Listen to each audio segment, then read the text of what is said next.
Good morning children. Welcome to our Hindi creation. बच्चों, आज मैं आपको आपकी 8वीं कक्षा का वसंत भाग 3 का पाठ नंबर 6 यानी जिसका शीर्षक है भगवान के डाकिए बताने जा रही हूँ।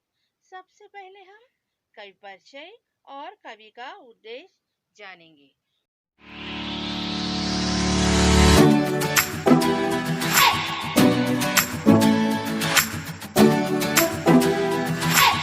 ओके चिल्ड्रन, अब हम कवि परिचय जानेंगे। इस कविता के कवि है रामधारी सिंह दिनकर। इनका जन्म 1908 बिहार में हुआ और इनकी मृत्यु सन 1974 में मद्रास में हुई और ये बीए हॉनर्स थे। और इनके विविध पद देखो: सब रजिस्ट्रार, उपनिदेशक, हिंदी प्राध्यापक, उप कुलपति, संसद सदस्य और भारत सरकार के हिंदी सलाहकार और इन्हें राष्ट्र कवि भी कहा जाता है। ओके चिल्ड्रन, और इनकी प्रसिद्ध रचना इस प्रकार है: उर्वशी, कुरुक्षेत्र, रेणुका, हुंकार, रश्मि रथी, परशुराम की प्रतीक्षा, रसवंती, संस्कृति के 4 अध्याय। उर्वशी काव्य पर इन्हें ज्ञानपीठ पुरस्कार से सम्मानित किया गया। ओके चिल्ड्रन, अब हम कवि का उद्देश्य और कविता का भाव जानेंगे। अब हम कवि का उद्देश्य जानेंगे। दिनकर जी का कहना है कि पक्षी और बादल ईश्वर के संदेशक यानी कि संदेशवाहक है। आकाश में पक्षी निरंतर एक स्थान से दूसरे स्थान पर विचरण करते हैं और बादल घुमड़ घुमड़ कर इधर से उधर दौड़ते हैं। ये दोनों भगवान के डाकिए प्रतीत होते हैं। अब हम कविता की ओर बढ़ेंगे। पक्षी और बादल ये भगवान के डाकिए हैं जो एक महादेश से दूसरे महादेश को जाते हैं। हम तो समझ नहीं पाते हैं, मगर उनकी लाई चिट्ठियां पेड़ पौधे पानी और पहाड़ बांचते हैं। अब हम इसके कठिन शब्दार्थ देखेंगे। बादल, बादल का अर्थ क्या है? क्लाउड्स। पक्षी, बर्ड्स। डाकिए, पत्र लाने वाला यानी कि पोस्टमैन। महादेश, विशाल देश।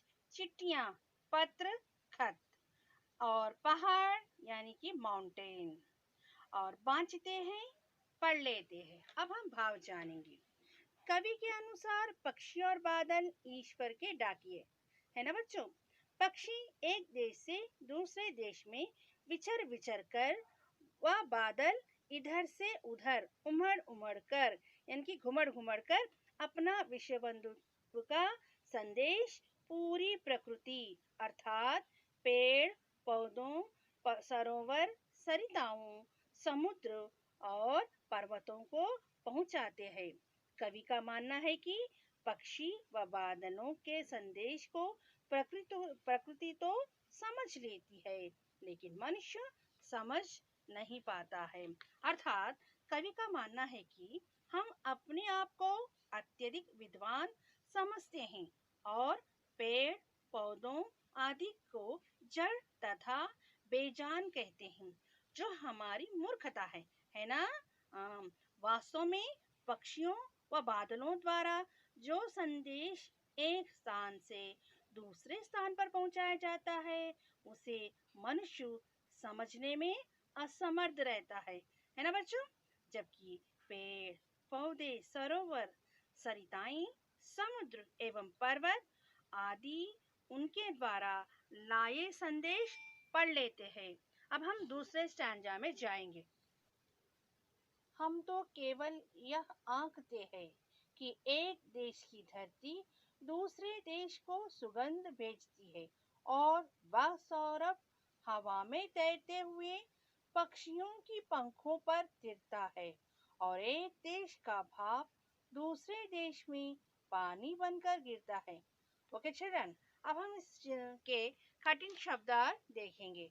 आंकते हैं, समझते हैं, धरती भूमि, सुगंध मधुर गंध, सौरभ सुगंध खुशबू, पंखों पंखों। ओके चिल्ड्रन, अब हम कविता का भाव जानेंगे।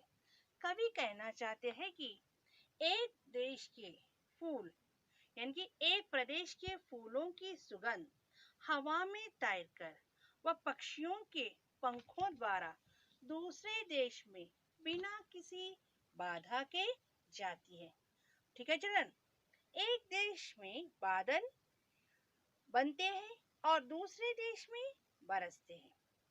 भाव यह है कि प्रकृति किसी बंधन में नहीं बंधती है, ना ही किसी के प्रति कोई भेदभाव रखती है।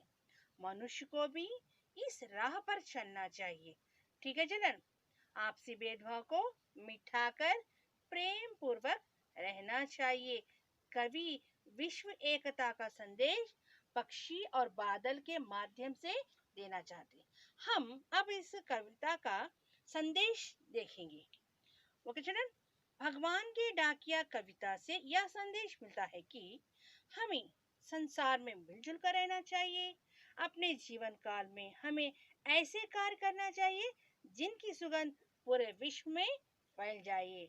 और क्या करना चाहिए पता है आपको? जिस प्रकार प्रकृति अपने खजानों को लुटाने में किसी से भेदभाव नहीं करती, ऐसे ही मनुष्य को भी किसी प्रकार का वर्ग या जाति भेदभाव नहीं करना चाहिए। यही इस कविता का संदेश है। ठीक है चिल्ड्रन, ओके, धन्यवाद।